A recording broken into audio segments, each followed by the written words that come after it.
very brief. Yes, I just want to talk about envisioning. Well, so I've been living in unconditional love for as much as I can for a couple of years, and so I have that step forward, what you're talking about, where contrast comes, and it's no big deal, and I love it, and I recognize how it's expanding me. So contrast is interesting It's rather fun. than troubling. It's Yes. fun. It's exciting Yeah. because I know I'm going to grow into some new place. Yeah. So what I'm finding is I really love envisioning. And when I do... So what you're saying is, since I know that I've got my vibration going in the right direction. Yeah. So now I like to envision in order to increase the momentum of the positive vibration. Yes. Yeah. Because it gets me really high. Yeah. And I just want to talk about the principles of envisioning, but I also want to talk about envisioning in a mastermind, because that's what's been happening naturally. So with envisioning, I only do it when I feel great. Perfect. I Which don't is the ever- same with mastermind. You only do Yes. that when you feel great. I And don't the other ever- two, I don't do it to make anything happen. I do it because it just feels so good. because you like the co-creative experience of law of attraction responding to pure thought and making that pure thought move faster. Yes. Yes, and I literally see the light around me. If I envision and look in the mirror, I'm like more light. Yeah. I don't take score, and unless it's a score I like from reality. I don't pay attention to reality unless it's something I like. That's another thing that I found that works So really your good. evaluation of the success of the communication is truly by the feeling of Yeah. euphoria that is getting more and more and more. Right, and that's the other thing, Yes. because like there's nothing outside of me that I need anymore, because I do feel my inner being consistently, totally just flowing unspeakable love that's so much grander than my body can. Yes. I like that. So there's nothing outside of me. So what I've been finding that's been helpful, and that I want to, so I love when you talk about tuning, and I feel we're all tuners, and part of the way I get my vision is by feeling into a vibration. Well, now we're going to get right to where you want to go very quickly here by reminding you that if we're talking about law of attraction, and we are, and you're talking about having successfully achieved for some period of time quite a bit of momentum of being in a really good place.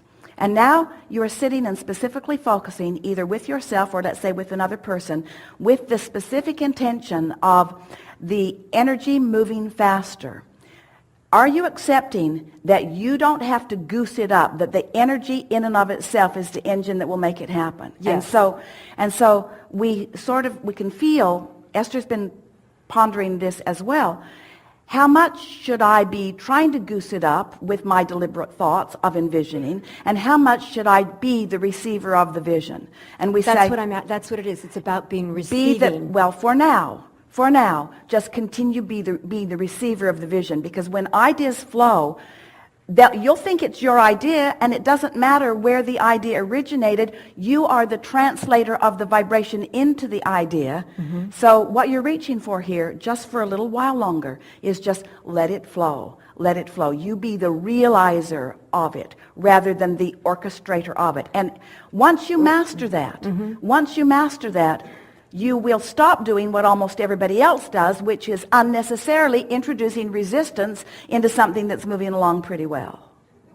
Yeah, I mean, I don't try to goose it up, but I do tune.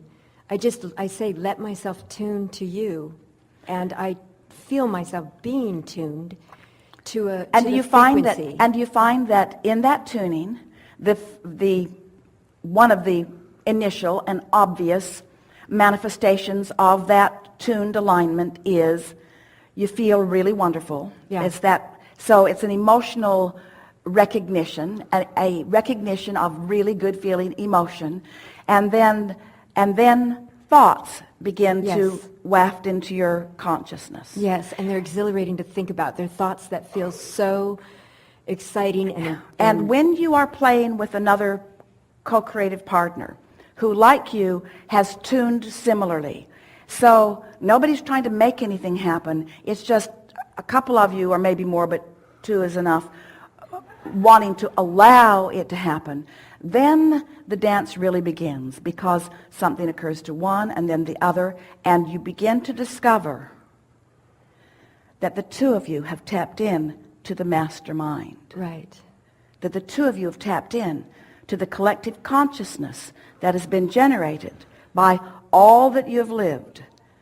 And that, so then one speaks, and then the other, and then the other, and then the other, and then the other. And the advantage of two of you rather than one, that now you can do it by yourself, but the advantage of doing it together, the disadvantage of doing it together is they may not be tuned, or you may not be tuned. There's twice as much opportunity to not be tuned if there's two of you. The advantage is that if you are tuned, you've had twice as much life experience, twice as many questions, twice as much in the vortex that you are allowing, and here's the best part, in that supreme alignment, you're having what we consider to be ultimate step 4 moments, because you can introduce pieces of contrast. One of you can hold the space while the other one tiptoes in. Then the other one holds the space while the other one tiptoes in. You see what we're getting Yes, at? yes. In other words, that's what you were reaching for. In Yeah. other words, that's when alignment shifts from boring and safe to adventurous and thrilling. Yes. This is a really good time for a segment of refreshment. Thank you.